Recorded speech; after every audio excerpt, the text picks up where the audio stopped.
La Guardia Costera de Estados Unidos encontró restos del sumergible Titán cerca del lugar donde naufragó el Titanic.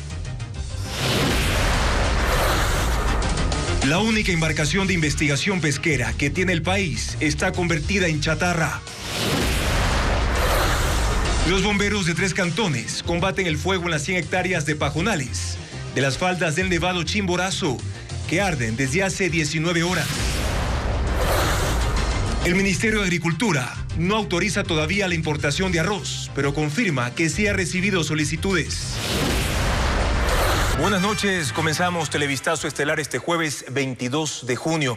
Hay candidatos a la presidencia de la República que registran causas por no pagar dinero que pidieron prestado, demandas laborales y denuncias por estafa o intimidación. También están los que poseen un récord limpio. Jacqueline Rodas informa la situación legal de los aspirantes a Carondelet. El candidato presidencial Bolívar Armijos no paga sus deudas, es lo que revela el sistema de la función judicial. Al menos 4 personas lo han demandado porque se negó a devolver dinero que le prestaron con letras de cambio. Los jueces fallaron en su contra y ordenaron en sentencia el pago inmediato, pero incumplió. Al momento se ejecuta el embargo de sus bienes. Además, Armijos registra 6 denuncias en la Fiscalía por estafa, abuso de confianza, ataque o resistencia e intimidación. Ninguna ha llegado a proceso penal. Sobre el candidato Otto Sonnenholzner no existen denuncias en su contra. Registra una acción constitucional de acceso a la información que perdió en 2019 cuando era vicepresidente de la República. A Jan Topic, la Fiscalía le abrió una causa por lavado de activos en 2017, junto con su padre Tomislav Topic y Ricardo Rivera, tío del ex vicepresidente Jorge Glass. Se investigó el hallazgo de $16 millones en sus cuentas, que se atribuía a la trama de corrupción de Odebrecht. Sin embargo, aunque ya se fijó audiencia para formularles cargos, la Fiscalía pidió que la convocatoria se deje sin efecto, alegando que llegó información nueva que debe ser indagada. Además, Topic tiene 15 causas en trámite por despido intempestivo y 5 por pago de haberes laborales interpuestas por ex trabajadores de sus empresas de seguridad. Y hay 2 denuncias por intimidación y una por daño a bien ajeno que no han llegado a proceso. El candidato Daniel Noboa tiene su récord sin denuncias en la Fiscalía ni procesos penales, al igual que la candidata Luisa González. Fernando Villavicencio registra 5 denuncias en la Fiscalía, 3 por violación a la intimidad y 2 por difusión de información restringida. También lo han demandado por daño moral, emitir expresiones de deshonra y omisión de denuncia. Las causas fueron interpuestas por actores políticos o protagonistas de sus investigaciones periodísticas. El candidato Yacu Pérez tiene 2 denuncias por rebelión y sabotaje por su participación en protestas sociales y otras 2 por peculado y tráfico de influencias mientras fue prefecto de Azuay. Todas fueron archivadas. Y el presidenciable Javier Hervas no tiene denuncias ni procesos penales, pero sí registra una demanda para que permita salir del país a su hija, que se resolvió en conciliación. Hay noticias sobre la desaparición del submarino de expedición Titán. Andrea Báez informa sobre lo último que se conoce de este hecho lamentable. Andrea. Guardacostas de Estados Unidos confirmaron esta tarde que los escombros detectados en el fondo del mar cerca del naufragio del Titanic son parte del sumergible Titán, desaparecido desde el domingo. La empresa OceanGate, propietaria de la nave, ha dado por muertos a los 5 tripulantes, informa Pedro Jiménez. La primera señal se recibió cerca del mediodía. Un robot submarino llevado al fondo del Atlántico a una profundidad de 3.800 metros lograba imágenes de una zona de escombros en las inmediaciones del naufragio del Titanic. Los encontraron a unos 500 metros de la proa del transatlántico. La confirmación llegaba horas después. Se trataba de varios componentes, entre los que está el marco de la base del sumergible, así como la cubierta en la que se lee OceanGate, el nombre de la empresa de exploración subacuática. Esencialmente encontramos 5 piezas principales que nos dijeron que eran los restos del Titán, señalaba Paul Hanking, experto submarino. Lo primero que encontramos fue el cono de la nariz que estaba fuera del orificio de presión. Esa fue la primera indicación de que hubo un evento fatal. Luego hallamos el otro extremo. El capitán del primer distrito de la Guardia Costera señaló que el fondo del mar es un ambiente implacable y que los escombros son consistentes con una implosión catastrófica que destrozó la embarcación. Este era además un día crítico para las operaciones de búsqueda, pues se estimaba que para esta mañana ya se habían quedado sin reservas de oxígeno. El hallazgo determina además el trágico destino de los 5 tripulantes que estaban liderados por Stockton Rush, director ejecutivo de la empresa OceanGate. Todos fueron declarados muertos en un comunicado de la empresa. Sobre la perspectiva de recuperación de los cuerpos, la Guardia Costera dijo que seguirán buscando en el área, pero que aún no tienen una respuesta. Ahora más datos del sumergible. Titán tenía una longitud de 6 metros con 70 centímetros por 2 metros 80 centímetros. Un informe de la Sociedad de Tecnología Marina de 2018 alertó sobre fallas de seguridad. Hace 5 años, el documento destacó que el Titán estaba hecho de fibra de carbono, material poco resistente para grandes profundidades. Los submarinos, por ejemplo, son hechos de titanio altamente resistente. La forma cilíndrica de Titán complicaba la distribución de la presión marina. Lo recomendable es que sea circular. Además, la ventanilla estaba diseñada para soportar hasta 1.300 metros de profundidad, aunque en una ocasión descendió a 4.000 metros. Al exponerse a una profundidad mayor, el mecanismo se desgasta. Además, no tenía certificación para garantizar su operación. Ahora conozcamos quiénes eran los 5 tripulantes que se encontraban a bordo del Titán, cuyos restos fueron encontrados este jueves. Los 5 tripulantes que iban a bordo del Titán eran Stockton Rush, quien a sus 61 años era el CEO y fundador de OceanGate, la empresa organizadora de la expedición del Titán. Rush era un ingeniero aeroespacial quien soñaba con ser astronauta hasta que descubrió que el océano es el universo. Paul Henry Narjolet tenía 77 años, era un experto marítimo y director de investigación submarina de RMS Titanic, empresa estadounidense que tiene los derechos de salvamento de esa embarcación.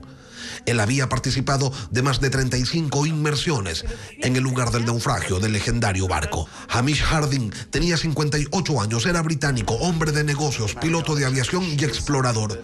Harding ya había viajado al espacio en una misión de la empresa Blue Origin de Jeff Bezos y tiene el récord mundial de la circunnavegación más rápida de la Tierra en una aeronave. El empresario Shahzada Dawood, de 48 años, y su hijo Suleiman, de 19, con nacionalidad británico-pakistaní, eran otros 2 tripulantes de Titán. Dawood era descendiente de una de las familias más ricas de Pakistán, cuya fortuna proviene de la fabricación de textiles y fertilizantes. Dawood integraba también el Consejo de Administración del Instituto de Búsqueda de Inteligencia Extraterrestre.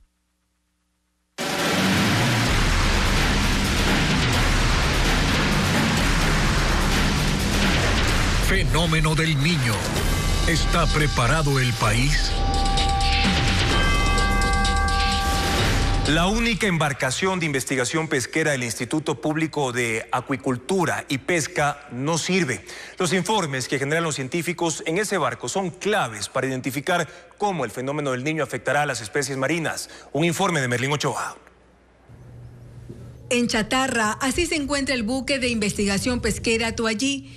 El piso está podrido, la cámara de frío donde se almacenaban las muestras de peces a investigar no sirve. Los equipos de los laboratorios se han oxidado y han quedado obsoletos. La embarcación pertenece al Instituto Público de Investigación de Pesca, el cual a pocos meses de la alerta de la llegada del fenómeno del Niño no puede ser usado por los científicos para realizar estudios. Una situación que lleva 10 años. Cuando teníamos activo en la embarcación, generábamos información referente a la pesquería, lo que tiene que ver con la biomasa, la cantidad de organismos que hay en el mar, la abundancia, el número de peces, así también como la distribución, donde se encuentran. Actualmente los biólogos de la entidad tienen una alianza pública-privada para poder explorar en barcos de los pescadores, pero se realizan 2 viajes por año, cuando con el buque se hacían al menos 10 investigaciones para anticipar impactos negativos sobre la producción pesquera y su consumo.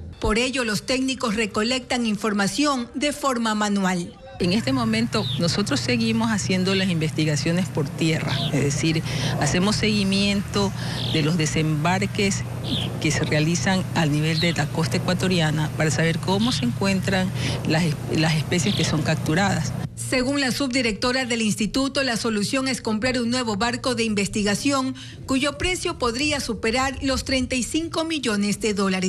Las investigaciones no solo permitirían saber el estado de los recursos marinos, también descubrir nuevas especies que podrían estar en las costas ecuatorianas. El fenómeno del Niño amenaza a 17 provincias que están en alerta amarilla. Vamos a revisarlas. Se trata específicamente de Esmeraldas, también Carchi, Imbabura, Pichincha, Santo Domingo de los Áchilas. También constan en la lista Manabí, Los Ríos, Cotopaxi, Bolívar, Chimborazo y además la provincia de Santa Elena. Otros territorios en riesgo son, mucha atención, la provincia de El Guayas, Azuay, El Oro, Loja y hasta las Islas Galápagos. En esas localidades hay 143 cantones y 489 parroquias expuestas. Más de 500.000 viviendas son también vulnerables. Diego Cuenca con más datos.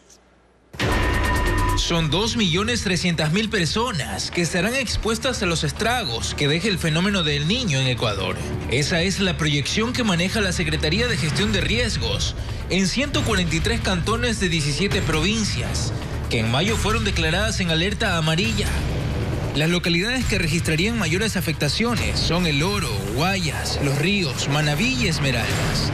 Para trabajar en la prevención, sus municipios y prefecturas tienen que analizar los escenarios del impacto que pueden causar las lluvias. Esto es una carrera contra reloj. El problema está en que en el país, ya cuando los fenómenos están encima, el Estado central es el que tiene que dar la cara. Pero el tema de habitabilidad, el de permisos del suelo, de usos de construcción, los del municipio.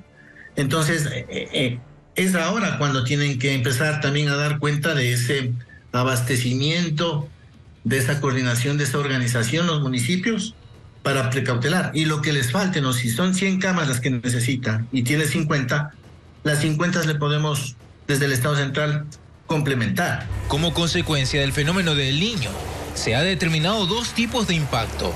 El primero, las inundaciones y el desbordamiento de ríos, que afectarían a 1.522.000 habitantes de 12 provincias, entre ellas las del litoral ecuatoriano.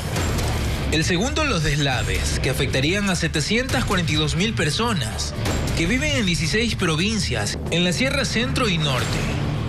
Aunque ese número de posibles víctimas saben que viven en un lugar de riesgo, son los municipios que deben tener un plan de prevención y respuesta, como por ejemplo asignar un presupuesto para la logística de asistencia humanitaria, además de equipos que serán adecuados en los albergues temporales. Así lo describen los lineamientos que entregó la Secretaría de Gestión de Riesgos a los gobiernos locales. Si un alcalde sabe que un determinado barrio está en un lecho de río y que ese lecho del río recobra el agua en las épocas lluviosas todos los años, ese sector es muy probablemente inundable con el fenómeno del Niño. Si son 100 familias las que están en ese sector, yo tengo que ya abastecerme de un alojamiento temporal, identificar el alojamiento temporal, dónde las voy a sacar y con cuántas camas, colchones yo dispongo. La Asociación de Municipalidades del Ecuador no conoce cuánto es el presupuesto aproximado que cada localidad tendrá que destinar para enfrentar la emergencia que afectaría gravemente a más de 253.000 viviendas. El único recurso que se conoce que está disponible son los $300 millones al que accederá el gobierno con un crédito del Banco Interamericano de Desarrollo para responder al temporal que se aproxima. Y mañana, en la última entrega de la serie ¿Está preparado el país para el fenómeno del Niño?, Televistazo mostrará que los candidatos presidenciales deben coordinar con el gobierno las acciones que se requieren para mitigar los efectos de El Niño en el país. Los sectores atunero y camaronero reconocen que el impacto económico una vez que llegue el fenómeno del Niño será millonario, lo que tendrá una incidencia directa en miles de plazas de trabajo. El fenómeno del Niño amenaza a los sectores productivos. La industria atunera tiene claro que el calentamiento del mar reducirá las capturas porque los cardúmenes migrarán a aguas más profundas. Esa distancia normalmente es entre 30 y 50 metros. En el Niño del 98 eso se fue a 120 metros. Entonces ya las redes no llegan a esas profundidades. Y aquello tendrá un impacto económico que se calcula en cerca de 160 millones de dólares. En el mejor de los escenarios. En lugar de procesar las 550.000 toneladas que procesa el Ecuador al año, por lo cual es el segundo productor del mundo, digamos que se caiga en un 15% la producción. Estamos hablando de que vamos a tener unos 70.000 toneladas menos. Los camaroneros están ante una situación similar. La mitad de las piscinas están en zonas inundables y cuando lleguen las lluvias tendrán un doble impacto. El primero, destrucción de obras de infraestructura. Ahí se requieren recursos para la reconstrucción de esas infraestructuras. Piscinas, muros, estaciones de bombeo. Lo segundo es la pérdida de capital de trabajo. Si a un productor camaronero se le rompe el muro y pierde esa producción, tiene que volver a sembrar. Para eso se requiere nuevo capital de trabajo para poder operar. Esto podría agravar su situación, y es que los precios están tan bajos que pese a que exportan un 18% más, en este 2023 facturan menos. Tenemos una falta en la liquidez del productor de casi $1.000 millones. Agregan que de mantenerse esta situación se afectaría la empleabilidad en el sector y que cerca de 30.000 personas podrían perder sus trabajos. Más adelante en Televistazo, un incendio forestal quemó 100 hectáreas de la reserva de producción de fauna Chimborazo. Los bomberos aún luchan contra las llamas. Y también los casos del virus manos, pies y boca ya no solo están en Guayas, se extienden a 2 provincias más. Desde la noche del miércoles, un incendio forestal consumió 100 hectáreas de pajonales en las faldas del Nevado Chimborazo. Bomberos de 3 cantones y guardaparques de la reserva llegaron al sitio por la emergencia. 100 hectáreas de pajonales se han consumido por las llamas en la reserva de producción de fauna Chimborazo. Byron Amaguaña, bombero de Riobamba, señaló que la alerta fue emitida la noche de este miércoles. 7 guardaparques y 40 bomberos de Riobamba, Guano y Chambo llegaron al lugar de la emergencia. El acceso a la zona fue complicada por su situación geográfica. La topografía se nos hace difícil, de igual manera como les mencioné, la humedad, el viento y la temperatura.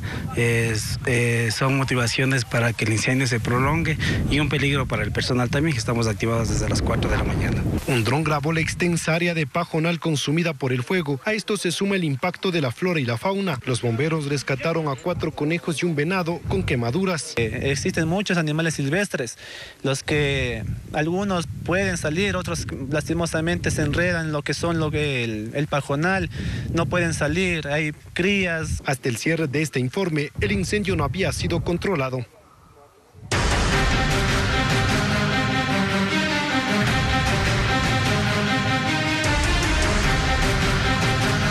¿Qué pasa con el virus? Manos, pies y boca. Los casos del virus manos, pies y boca ya no solo se registran en Guayaquil, Durán y San Borondón. Los contagios se extendieron a las provincias de El Oro, Los Ríos y también a Santo Domingo de los Áchilas. Merlin Ochoa informa que en Machala 60 escuelas públicas registran alumnos con la enfermedad. En Machala, provincia del Oro, hay 100 planteles públicos y según el director distrital de educación, en 60 de estas unidades se han registrado alumnos contagiados de manos, pies y boca, una infección viral leve que ataca especialmente a menores de 5 años con defensas bajas. ¿Cuál es el protocolo que se sigue con los contagiados? Tienen las tareas dirigidas en el hogar y luego retornan hasta que les pase el periodo de la erupción. En la consulta externa del Hospital del IES de Santo Domingo de los Áchilas, según los médicos, desde hace 2 meses ha aumentado el número de pacientes que dan positivo al virus. Normalmente ahora en consulta de 10 pacientes que lleguen, 7, 8 vienen con este síndrome. Por otro lado, en Guayaquil, un poco más de 80 niños de 5 aulas de este plantel educativo, ubicado en el norte de Guayaquil, recibirán clases en modalidad virtual durante 2 días. Es una medida de prevención que tomaron las autoridades de la institución luego de que se registraran 5 casos positivos de estudiantes con la enfermedad. El resto de alumnos siguen asistiendo a las aulas de forma presencial. Otra decisión en el plantel fue desinfectar los salones de los menores contagiados. Y atención a estos datos, porque ante el primer síntoma de alerta, como por ejemplo fiebre y aparición de llagas en la boca, un médico infectólogo recomienda aislamiento del paciente y un riguroso aseo de manos, pero también de la casa donde permanezca el enfermo, como explica Bessie Granja. Lavar las manos con la misma rigurosidad que se lo hacía durante la pandemia no es exagerado, dicen los especialistas, ante el incremento acelerado del virus manos, pies y boca en el país. La enfermedad se propaga a través de las gotitas producidas por una persona enferma, cuando estornuda, tose o habla, incluso cuando estas partículas se quedan en superficies y objetos, que son topados por alguien que luego se restriega los ojos o manipula su nariz y boca. Principalmente en estos pequeños bebecitos que están por lo general en guarderías o que conviven con otros niños, lo primero que se presenta es una fiebre. Es una fiebre de moderado grado y posteriormente, unos 2 o 3 días después, aparecen estas lesiones. Y ante esto es cuando se debe buscar la ayuda médica. Una vez que se registra este cuadro clínico en un paciente, el médico infectólogo Fernando González explica lo que se debe hacer para evitar su propagación en el núcleo familiar. Pues lo primero, el aislamiento. De esa manera evitamos la difusión rápida de este virus, higienizar nuestras manos correctamente y adicional a eso, limpiar nuestro domicilio de una manera muy directa, ¿no? Manubrios, piso. Para evitar el incremento de contagios o que menores con una salud vulnerable puedan agravarse a causa de esta infección viral, que tiene un tiempo aproximado de tratamiento de 10 días. El clima extremo sigue causando estragos en Estados Unidos. Altas temperaturas en algunas zonas, mientras que lluvias, granizadas y tornados en otras. Ileana Suárez con más detalles. Residentes del sur de Florida reportan que las altas temperaturas provocan lluvias y mucha humedad. Expertos advierten que el ambiente podría llegar a sentirse como 43 grados centígrados. El impacto del cambio climático y los patrones de desarrollo urbano, que incluyen la eliminación de áreas verdes, se reflejan en veranos más prolongados y calurosos en esa región de Estados Unidos. En Texas, 3 personas murieron en el pueblo de Matador tras el paso de un tornado este miércoles. El hecho se registró en medio de las tormentas que azotan sectores del oeste y centro del país. Ayer hubo 11 informes de tornados en 4 estados. Una granizada dejó 30 heridos en Colorado.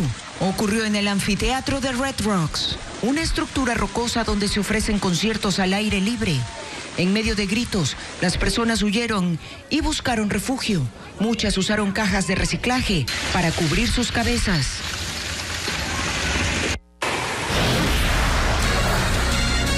Luego de la pausa, ¿cómo proteger sus contraseñas de los delincuentes? Ampliaremos sobre las aplicaciones disponibles para blindar su celular. Los gestores de contraseñas son una alternativa para administrar las claves digitales mediante una sola plataforma. Expertos advierten que los usuarios deben tener mucho cuidado. Pero ¿cómo funcionan estas aplicaciones? Adriana Bermeo lo explica. El 95% de los problemas de seguridad digital son responsabilidad de los usuarios. Expertos que visitan el país a propósito de la 6ª jornada de seguridad bancaria recomiendan utilizar aplicaciones llamadas gestores de contraseñas, que almacenan datos que protegen el acceso a cuentas de todo tipo. También guardan otra clase de información confidencial, como números de tarjetas de crédito y direcciones. ¿Es muy práctico? Sí. ¿Es muy fácil de usar actualmente? Sí. ¿Son económicas? Sí, a comparación de cómo era. Pero hay que fijarnos cómo va a estar resguardada nuestra información. Entre los gestores más utilizados están OnePassword, que tiene un costo mensual de $3.99, Dashlane con un precio de $3.99 y Enpass $9.99. También hay otras aplicaciones gratuitas como LastPass y las que almacenan claves directamente en dispositivos iOS y Android, aunque no siempre son las más seguras. La información solicitada por estas plataformas se reduce a un correo electrónico y una clave maestra con la que se tendrá acceso a todas las cuentas registradas. Las contraseñas tipo frase son contraseñas muy robustas. Por ejemplo, a mí me gusta ir al cine los domingos. Es una contraseña que es una frase y usted simplemente cambia una I por un 1 o al final pone un asterisco o cambia la O por un 0. Pero son temas fáciles de recordar. Una opción para cuidar la privacidad de contraseñas y cualquier información de navegación en Internet es usar una cuenta de correo electrónico alterna que no tenga relación con nuestras redes sociales, tampoco con cuentas bancarias. Así, cuando ingresemos mediante un Wi-Fi público, solo tendrá el registro de la información relacionada con ese mail. Con la creación de una empresa municipal de seguridad y la adecuación de un centro de atención ciudadana, se busca frenar el incremento de asesinatos en General Villamil. Esta mañana se llevó a cabo una mesa de seguridad interinstitucional. Ante el incremento de las muertes violentas en playas, provincia del Guayas, donde según la policía entre enero y junio de 2023 se han triplicado los asesinatos, pues de 4 casos en el 2022 se pasó a 12 en lo que va del año. El alcalde Gabriel Valladares, quien fue amenazado por grupos delincuenciales, anunció la creación de una empresa pública de seguridad que contará con 100 agentes municipales. Ya lo que es la implementación en equipo para seguridad ya se contrató el día de ayer, $168.000.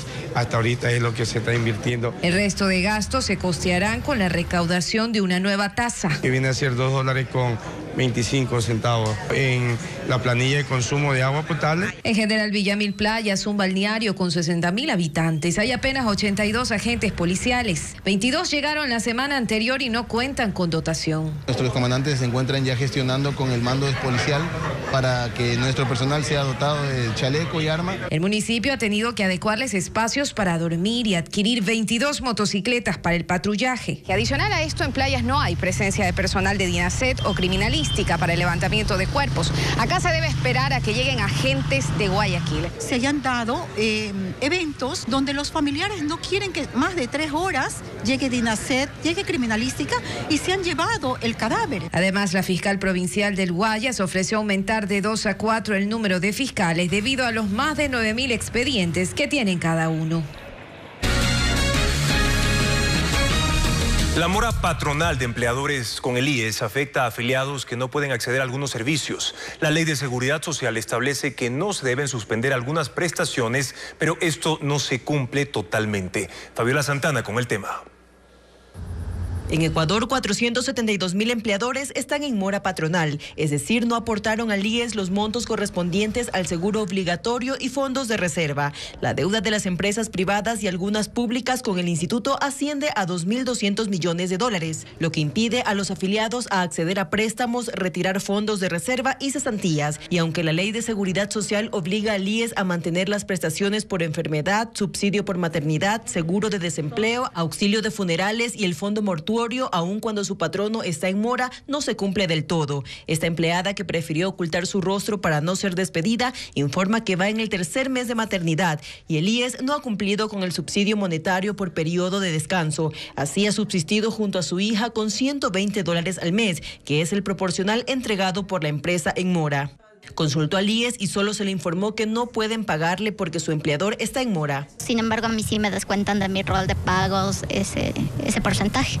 En estos casos, el afiliado afectado deberá poner un reclamo formal en la Dirección Provincial del IES, pues según la ley, la institución tiene potestad coactiva y es su obligación prestar el servicio en tanto procede a las acciones de cobro. Entonces, habría que revisar en estos ciertos casos qué es lo que está sucediendo para ver y coordinar con el fondo que corresponda la asignación que así lo meriten. La próxima semana el IES lanzará una aplicación para facilitar los convenios de pago de mora patronal.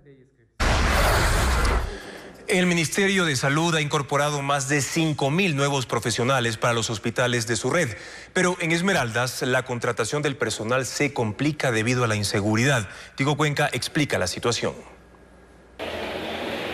Para ese año, el Ministerio de Salud fijó la meta de contratar más de 11.300 profesionales, para 135 hospitales y centros médicos de la red pública a escala nacional, con un presupuesto de más de 160 millones de dólares. Y hasta el momento han logrado incorporar más de 5.400, es decir, casi la mitad. La viceministra de Atención Integral explica que con ellos han podido extender los servicios. Son enfermeras, nutricionistas, auxiliares de laboratorio, los hospitales de Manabí, el hospital de Durán, el hospital Monte Sinaí, el hospital Guasmo, que tenían o son nuevos o tenían áreas que nunca fueron abiertas al público. El hospital Monte Sinaí, en el noroeste de Guayaquil, operaba con 150 camas, a pesar de tener una capacidad para 450. Para habilitar esos espacios, tienen a más de 1.600 médicos, enfermeras y auxiliares. Cada mes abrirán una convocatoria. Por ejemplo, esta semana habilitaron 67 plazas laborales. El objetivo es en noviembre tener más de 2.000 trabajadores. Pero así como llegan nuevos médicos, hay otros que abandonan sus cargos. Eso ocurre en Esmeraldas, en especial en el Hospital Delfina Torres de Concha. 17 especialistas han renunciado, pero están siendo reemplazados. De enfermeras hemos tenido una buena convocatoria, pero por temas de la inseguridad hay muchos médicos que más bien están saliendo de la provincia. Por ejemplo, tenemos un déficit de médicos imagenólogos, médicos anestesiólogos, ginecólogos, pediatras. Por eso está difícil contratar nuevos médicos en esa provincia. Sin embargo, la convocatoria sigue habilitada. Y la autoridad advierte que no hay cobros para postular a cualquier vacante en el país. Porque en 5 provincias han identificado a estafadores que pretenden pedir dinero a cambio de una falsa oferta de trabajo. La Fiscalía ya investiga los casos.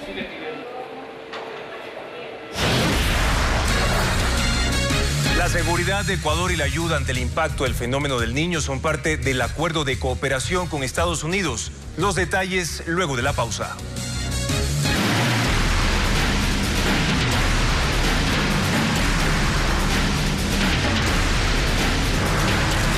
Arroz, entre especulación e importación. El Ministerio de Agricultura confirma que recibió las primeras solicitudes para importar arroz desde Colombia. Las empresas, gremios o asociaciones que adquieran el producto en el exterior deben obtener primero una certificación. Alberto Luna con los detalles. El Ministerio de Agricultura aún no ha autorizado la importación de arroz. Sin embargo, la subsecretaria de Comercialización Agropecuaria confirmó que ha recibido las primeras solicitudes de importación, aunque no especificó la cantidad. Se ha recibido algunas solicitudes. No le podría decir el número exacto, pero se han recibido y se da el proceso normal. Es la empresa privada, gremios, asociaciones los que tienen que hacer este proceso.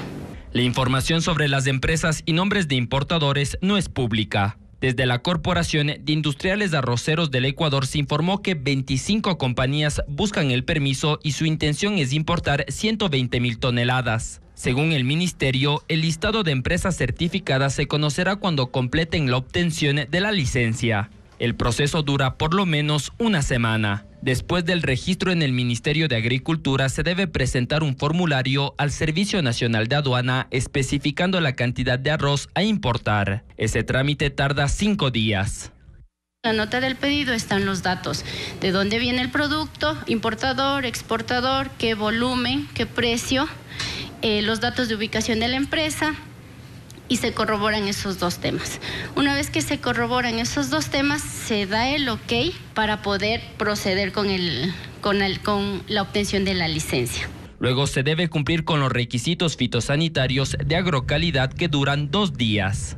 Por eso la funcionaria dijo que todavía es pronto para definir la fecha de llegada de la primera importación de arroz. No le podría dar fechas todavía. Según el Ministerio de Agricultura, la importación permitirá regular el precio del arroz y solucionar el problema de la demanda. Mientras tanto, agricultores presentaron ya una acción de protección para detener la importación de arroz. Productores de Guayas, Manabí y Los Ríos organizaron un plantón en Guayaquil. William John conversó con ellos y tiene sus reacciones. Decenas de productores se reunieron afuera de la prefectura del Guayas. Realizaron un plantón en rechazo a la importación de arroz porque insisten en que no hay motivos para hacerlo. Estamos contando con 150.000 toneladas de arroz en estos momentos en siembra entre Los Ríos y Guayas. Hay arroz, estamos en una escalera de producción en estos momentos. Arroz por salir, arroz que está saliendo y arroz que volvimos a sembrar. Por eso también presentaron una acción de protección contra el presidente de la República y el ministro de Agricultura para detener la importación de 30.000 toneladas de arroz desde Colombia, porque además tienen dudas de esa negociación y en qué términos se la realizó. Se prohíba el ingreso de esta gramínea porque no sabemos el tipo de grano, la calidad que va a ingresar al Ecuador. Luego se reunieron con la prefecta y el gobernador del Guayas. Denunciaron apiladoras por acaparar el producto y especular con el precio. Ante eso, Tabac insistió en que la salida, por ahora, es comprar fuera. Ahora los he escuchado a los productores, estamos haciendo todos los controles, pero si los productores no pueden tapar el bache que tenemos, no podemos llevar arroz a la mesa de los ecuatorianos, hay que importarlo, no nos queda de otra. El encuentro terminó sin acuerdos y tampoco las cifras están claras. No tienen el dato exacto de cuánto arroz hay hoy vendiéndose en el mercado local. Los delegados de Ecuador y Estados Unidos definieron los 4 ejes de cooperación en materia de seguridad y ante el fenómeno del Niño. Sin embargo, aún no se conoce el monto económico de la ayuda para el país y desde cuándo se lo hará. Más información con Paul Romero. El presidente Guillermo Lasso se reunió en el Palacio de Carondelet con el subsecretario adjunto de Defensa para el Hemisferio Occidental de Estados Unidos, Daniel Erickson. Revisaron el memorándum de entendimiento que se firmará en julio en Washington. El agradecimiento de Ecuador a los Estados Unidos por su apoyo en la lucha contra el crimen organizado aquí en el país. En el encuentro binacional acordaron 4 ejes de cooperación en seguridad y defensa. Modernización de las Fuerzas Armadas con aeronaves, infraestructura y equipamiento. Ciberseguridad para mejorar los sistemas de inteligencia y contrainteligencia. Logística para enfrentar las consecuencias del fenómeno de El Niño. Y programas para la sostenibilidad del medio ambiente y lucha contra la minería ilegal. Que posibilitará que los diferentes programas de cooperación de los Estados Unidos apoyen los esfuerzos del Ecuador en materia de seguridad y defensa en los siguientes 7 años. Estos ejes son parte del Plan Ecuador para la Paz que el gobierno propuso el año pasado a Estados Unidos por un monto de $5.000 millones, que casi un año después se tramitó en la reunión bilateral de defensa que se desarrolló este miércoles y jueves en Quito. Una reunión muy fructífera con el presidente Guillermo Lasso. Nosotros 2 países, como socios, amigos, pueden discutir los temas más importantes de defensa. La reunión en el Palacio duró más de 2 horas. Las autoridades no especificaron el monto de la cooperación y desde cuándo llegarían al país los equipos e implementos para las operaciones. El Consejo Nacional Electoral definió los diseños de las papeletas electorales para los comicios anticipados de 2023. Los electores recibirán 5 papeletas con los siguientes colores. Para binomio presidencial, el color café claro, como lo ven en pantalla. Asambleístas nacionales tendrá el color morado. Asambleístas provinciales, celeste, mientras que la papeleta de la consulta popular sobre el Yasuní será de color verde. Y en Pichincha, la consulta sobre la explotación minera en la mancomunidad del Chocó es bicolor, rosa y morado. A partir de mañana, las organizaciones políticas y sociales podrán inscribirse para hacer campaña por el sí o por el no, tanto en la consulta sobre el Yasuní como en la del Chocó andino. Patricio Díaz informa. El Consejo Nacional Electoral aprobó la convocatoria a las consultas populares sobre que se mantenga el crudo en tierra en el ITT y acerca de la explotación minera en el Chocó andino. Con ello se abre la posibilidad para que organizaciones políticas y sociales se inscriban si deciden hacer campaña por el sí o por el no. Y el tiempo para registrarse es corto, irá desde este viernes 23 al 26 de junio.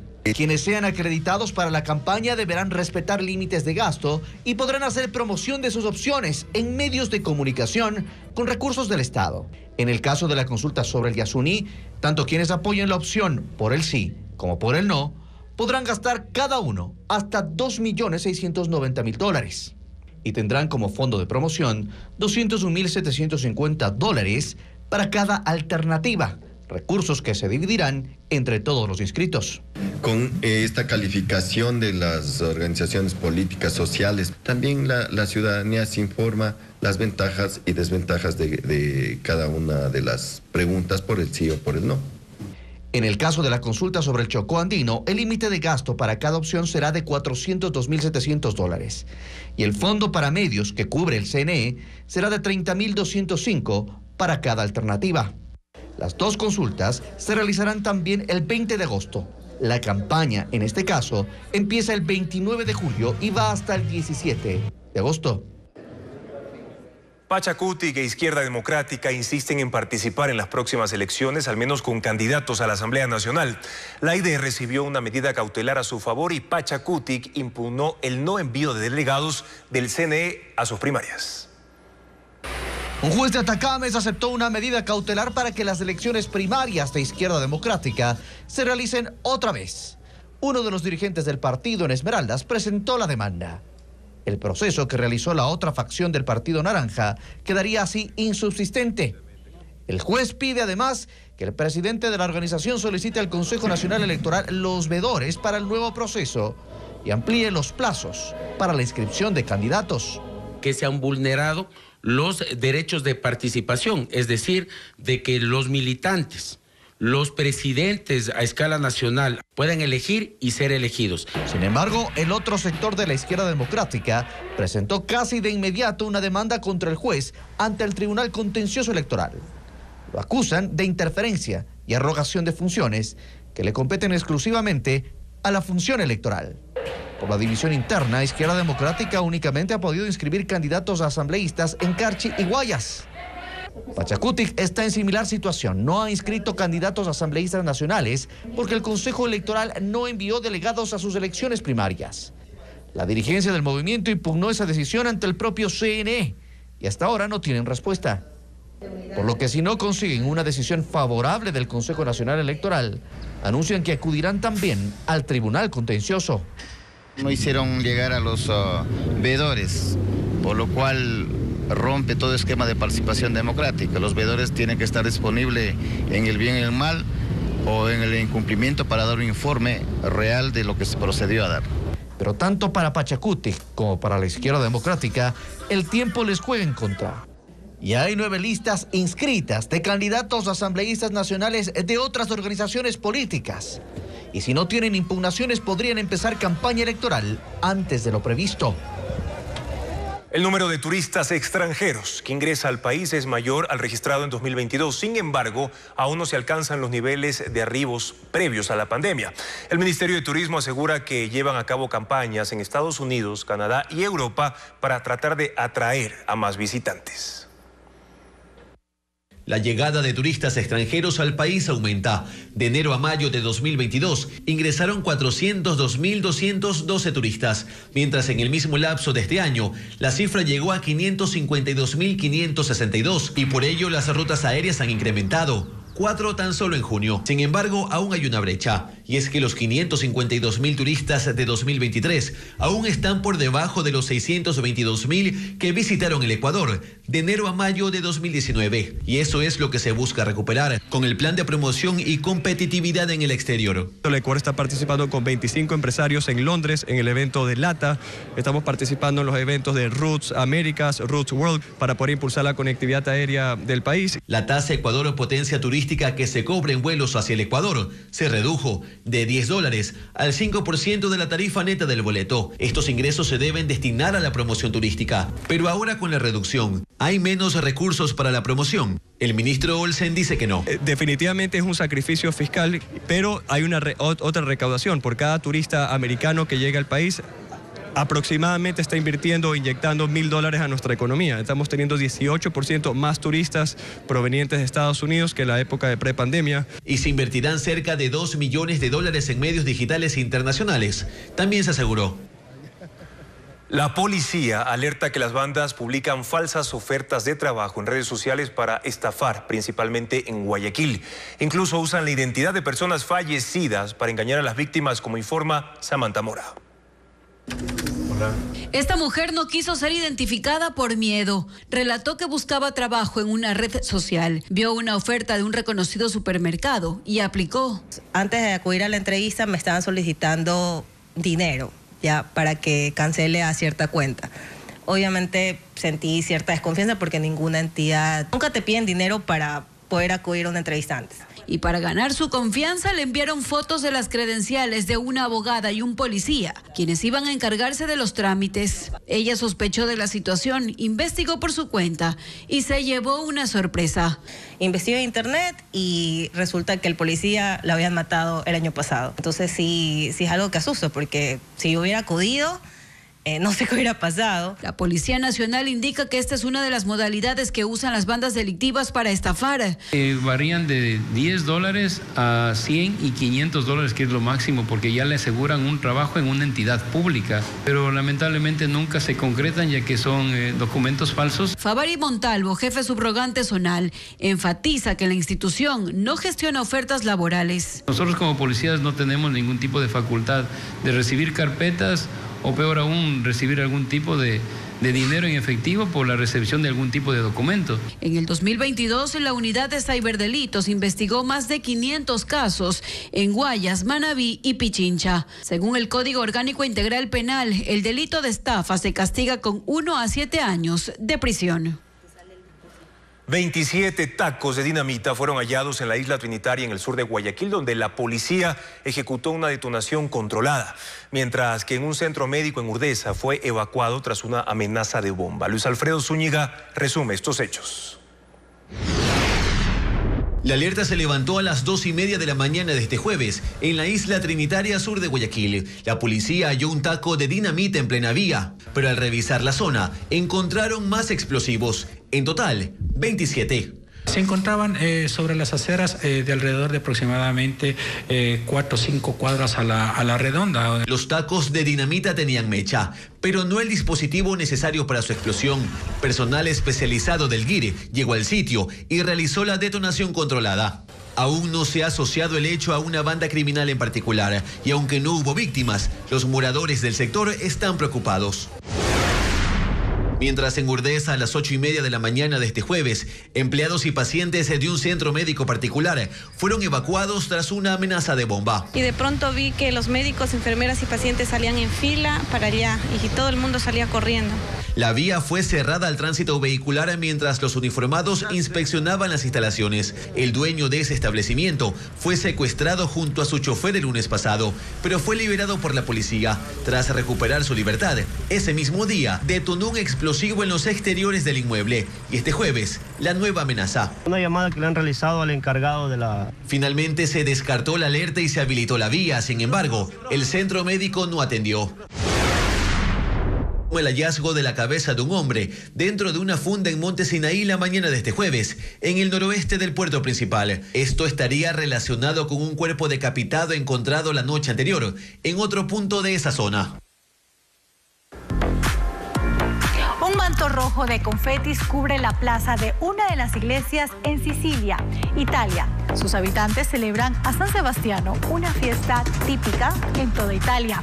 Una de las particularidades de esta fiesta es la salida de la estatua del santo, que va cargado por sus fieles para pasearlo por las calles de la ciudad.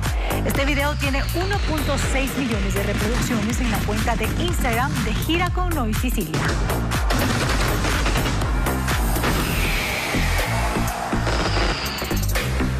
Un pueblo fantasma que surge del pasado en medio del mar. Lo muestran estas fotografías de la isla Guganhima, en Japón. Lo curioso es que una vez fue el lugar más poblado del mundo, cuando en la isla se explotaba carbón submarino. Hay apartamentos de 10 pisos, laberintos, escaleras, escuelas, restaurantes y casas de juego. Hoy la isla es patrimonio de la humanidad. Las fotografías fueron publicadas por Travels Fervor y tienen más de 8.000 likes. ¿Se imagina a la reina Isabel tatuada? Ahora la inteligencia artificial lo hace posible, al igual que Barack Obama, Donald Trump, Elon Musk, Leonardo DiCaprio, el físico alemán Albert Einstein, otros políticos y artistas. Las fotografías publicadas en ArtCore tienen más de 6.000 likes. festejo perruno de Boca. Entre sus hinchas, un perro festeja en la Bombonera junto a su dueño y los amigos. El video tiene más de 2 millones de reproducciones en la cuenta de Stadiums Fútbol.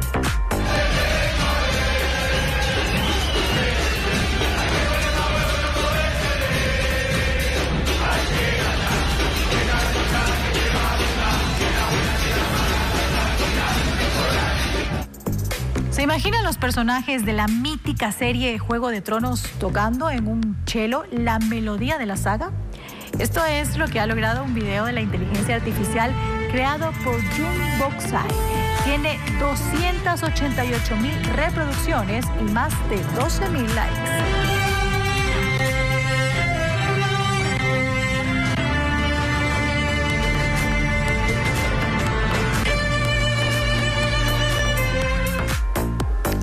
De TikTok muestra las típicas locaciones de la exitosa novela Pasión de Gavilanes, parte 2. Las imágenes son de un recorrido desde las caballerizas, donde los personajes interpretaban escenas muy románticas, hasta la iglesia. Las grabaciones se realizaron en Cundinamarca, Colombia. La publicación tiene más de 1 millón de reproducciones en la cuenta de Taisina Rengifo, con más de 28,000 likes. Recuerde que usted puede ver más información en nuestra página web ecuavisa.com. Se reportan 9.361 contagios de dengue este año en Ecuador. Provincias como Manabí, Santo Domingo de los Áchilas y Morona, Santiago, son las más afectadas en cada región, según el Ministerio de Salud. Vanessa Robles con el reporte. La provincia de Santo Domingo está en alerta por el aumento de casos de dengue. De enero a junio se reportaron 726 contagios, a diferencia de los 583 registrados en ese periodo del 2022, según los últimos reportes del Ministerio de Salud. Del año hasta junio sí ha habido un poco más de incremento. Ustedes saben que estamos entrando en una temporada donde va a haber el fenómeno del niño, pues y eso también influye. Según los habitantes de zonas afectadas, aunque se trata de sitios urbanos como Santa Marta, Plan de Vivienda, Rosales y Che Guevara, los equipos de control vectorial no llegan. Hay muchos niños con fiebre, malestar y todo eso le afecta. Eliminarlo sería mucho mejor para que no se propague. Desde el Ministerio de Salud señalan que la falta de acompañamiento de la fuerza pública limita el acceso a estas zonas vulnerables. Son 76 las personas que integran el equipo de control vectorial encargado de la abatización, fumigación y destrucción de criaderos en una provincia de más de 500,000 habitantes. En la costa, Manabí lidera las afectaciones con 2.422 casos. En tanto, en la Amazonía, Morona, Santiago ya registra 1.092 contagios. Las autoridades gestionan la importación de 300,000 dosis de la vacuna bivalente que protege contra Omicron, la variante que predomina. Apenas 3 millones de ecuatorianos se colocaron una segunda dosis de refuerzo contra el COVID-19, informa Bessie Granja. A finales de este mes se tiene previsto la llegada del primer lote de vacunas bivalentes contra el COVID-19 al país, cuya fórmula protege contra Omicron, la variante predominante. Pero ¿quiénes tienen prioridad? Menores de 5 años de edad, pacientes con diabetes, pacientes en diálisis, insuficiencia renales crónica, pacientes que tienen enfermedades pulmonares crónicas, pacientes con inmunocompromiso, pacientes que reciben corticoides, pacientes con enfermedades autoinmunes. El personal sanitario seguirá siendo parte de los grupos vulnerables. También se mantendrá la inmunización para adultos mayores por el riesgo de desarrollo de enfermedad grave y muerte. Las cifras del Ministerio de Salud reflejan que apenas 3 millones de ecuatorianos tienen 2 dosis de refuerzo, mientras más de 14 millones completaron su esquema primario. A pesar de que la Organización Mundial de la Salud declaró el fin de la pandemia, el organismo junto a la Organización Panamericana de la Salud alientan a la población a inmunizarse una vez más.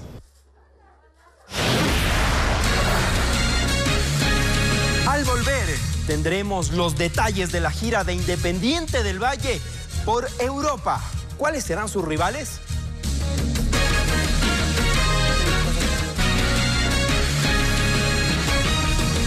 Bandas delictivas instalaron un sistema de videovigilancia clandestino en 2 cantones de Los Ríos.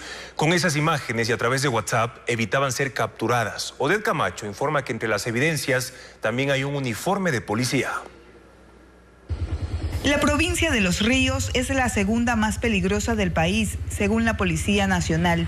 La institución ha ejecutado 3 operativos en los cantones Palenque, Quevedo y Vinces. En estos 2 últimos, identificaron a grupos delictivos que habían armado un sistema de videovigilancia con cámaras en viviendas y postes de alumbrado público. Designan casas para en ese lugar realizar un control y monitoreo de estas cámaras y alertarse entre sí, crear grupos de WhatsApp entre ellos y comunicarse de la presencia de la policía. Entre las evidencias hay un uniforme policial y una chaqueta del ejército. Según los uniformados, las utilizaban para engañar a los conductores contra quienes disparaban si no detenían los vehículos. Y 2 camiones están reportados como robados. Los otros vehículos utilizaban estas organizaciones delictivas. De las 19 personas detenidas en los 3 operativos, 13 tienen antecedentes de hasta 8 detenciones. El centro de Guayaquil es el escenario de una manifestación de ciclistas esta noche.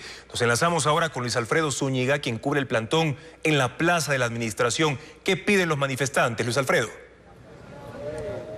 Son 4 los principales pedidos de los ciclistas que se han congregado en este punto esta noche. Uno de los primeros es que se terminen las muertes en las vías causadas por siniestros de tránsito. También que los casos que hoy ya existen no queden en la impunidad.